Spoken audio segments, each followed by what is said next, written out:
আমাদের এই অবহেলিত একটি জেলা, এখানে ভার্সিটি মেডিকেল বিশ্ববিদ্যালয় কিছুই নেই।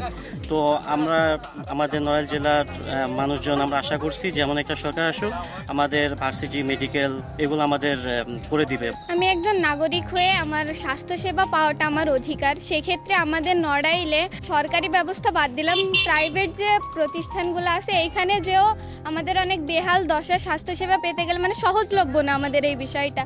আমাদের সড়ক যোগাযোগ ব্যবস্থা খুবই খারাপ।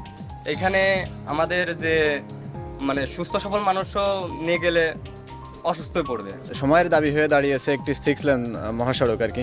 আমাদের রাস্তাঘাটের যে অবস্থা মানে কি বলবো, পৌরসভার ভিতরে হয়ে ক শ্রেণীতে হয়েও বৃষ্টির সময় রাস্তাগুলো পানি জমে যায়, ড্রেনগুলো ভর্তি হয়ে যায়, মানে খুবই খারাপ অবস্থা।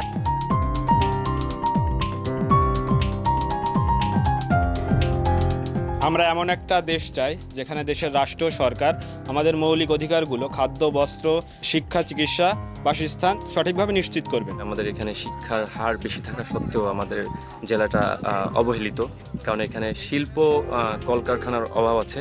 দেখা যাচ্ছে লেখাপড়া শেষ করে আমরা অনেকেই চাকরির জন্য ঘুরে বেড়াই, কোথাও চাকরি মেলে না। তো সেই ক্ষেত্রে আমরা যদি আমাদের জেলায় যদি শিল্প কলকারখানা বৃদ্ধি পায়, তখন হচ্ছে যে আমাদের এই বেকারত্ব সমস্যা দূর হবে, চাকরির জন্য বেশি হয়রানি হওয়া লাগবে না। আমাদের এই দক্ষিণ অঞ্চলে যেটা সবচেয়ে বড় সমস্যা সে হচ্ছে গ্যাস সংযোগ। এই জায়গায় যদি কলকারখানা হয় বা এই কর্মসংস্থানের সুযোগ হয়, আমার নড়াইল বেকারত্ব মুক্ত হবে, তথা সারা দেশে এরকম হলে সারা দেশের বেকারত্ব ঘুচবে।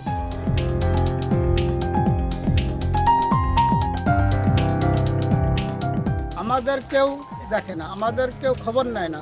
আসলে জিনিসপাতির যে দাম যে হারে, সে হারে আমাদের ইনকাম হয় না। তাতে নিজেরা খায় বাঁচবকে, আর ছেলে মেয়েদেরকে কীভাবে লেখাপড়া করাবো, কিভাবে আমাদের জীবনযাপন করবো। আমরা এমন একটা এমপি চাই, আমরা এমন একটা সরকার চাই যাতে উন্নয়ন হয় দেশে, আমরা কৃষক যাতে বাঁচতে পারি। আমাদের নড়াইল জেলা ক্রীড়াঙ্গনে সমৃদ্ধ একটি জেলা। এমন একটা দেশ চাই আমি, যে দেশে ক্রীড়াঙ্গনের সাথে রাজনীতির কোনো সম্পর্ক থাকবে না, একবারে রাজনীতি মুক্ত একটা ক্রীড়াঙ্গন চাই। আমরা এমন একটা দেশ চাই যেখানে দুর্নীতিমুক্ত, অনিয়ম যেখানে থাকবে না এবং দেশের উন্নয়ন হবে। আমরা চাই যাতে হিন্দু, বৌদ্ধ, খ্রিস্টান সবাই মিলে যেন ভালোভাবে বাঁচতে পারি। সুষ্ঠু রাষ্ট্র চাই যেখানে আমরা নারী হয়ে, আমরা মেয়ে হয়ে কোনো হ্যারাসমেন্টের শিকার না হই, আমরা সুষ্ঠু একটা পরিবেশ চাই। আমাদের যে সামাজিক নিরাপত্তা, আইন শৃঙ্খলা এবং প্রত্যেকটা মানুষ যাতে নির্বিঘ্নে সমাজে বসবাস করতে পারে, এই নিশ্চয়তা চাই রাষ্ট্রের কাছে।